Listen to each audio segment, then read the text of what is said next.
nhớ xong nó chia được các tàu lần chín đi đã nó tôi sai tết tàu đã nó giờ tết tàu ấy tết tàu trò cỏ voi nè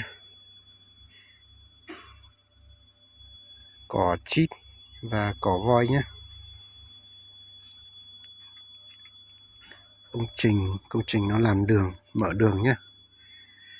cắt qua cái đồi này á. Đây trồng cỏ nhá, đây là cỏ voi, đây cột mốc đây nhá, cỏ voi nhá. Đây đường bê tông hàng dầu đây, hàng dầu đây nhá, đường bê tông hàng dầu đây.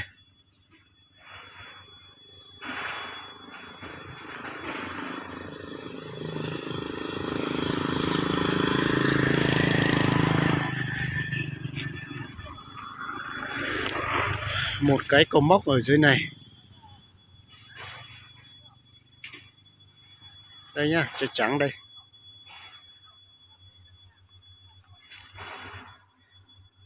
Đây là đường bê tông, đây là hàng dầu nhá.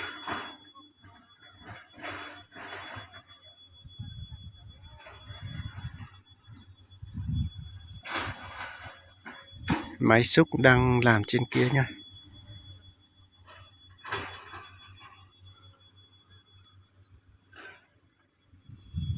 Khu trồng cỏ voi đây.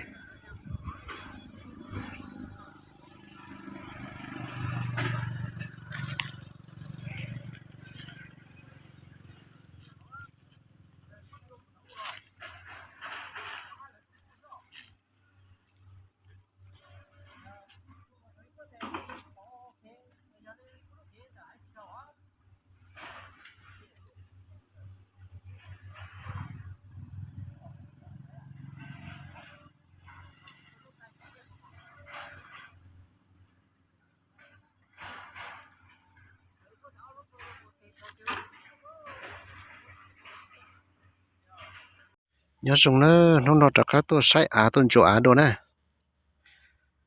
đợt tụi bà nó giấy tụi chị họ á giờ họ bị nó nè, họ bị nó rồi bị sắc kế tại biết rồi tôi bị nó họ nằm một bị xa lại họ sắc kế lo lại quân tại bị nó này lại thao lúc đại nó chá lại lại quân tại nó tôi nó tròn nó nè. Tôi xin lỗi để tôi chuyên là nó tròn tại nó đấy, có tôi chưa kịp bà lấy liên nó có nó tròn đá vậy giờ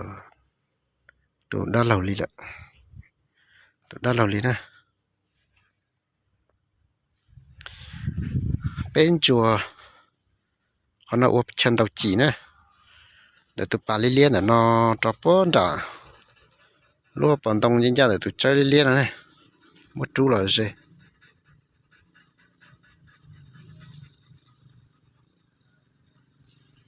để nó đấy tôi bà tôi chuyên để nó cho bố trả nhân ra nó trong đó lúc bằng tông để ở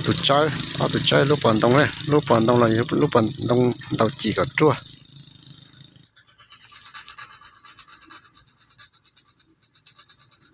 họ cháy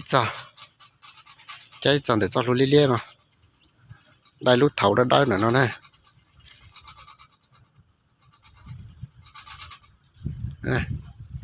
đây lúc thấu ra đây là nó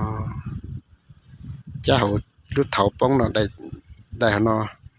còn nó cho bố thì ít cho chỉ khơi thì học còn nó nhân chúa thì nó sao rồi cha bố thì lúc bắt tàu nó tôi đây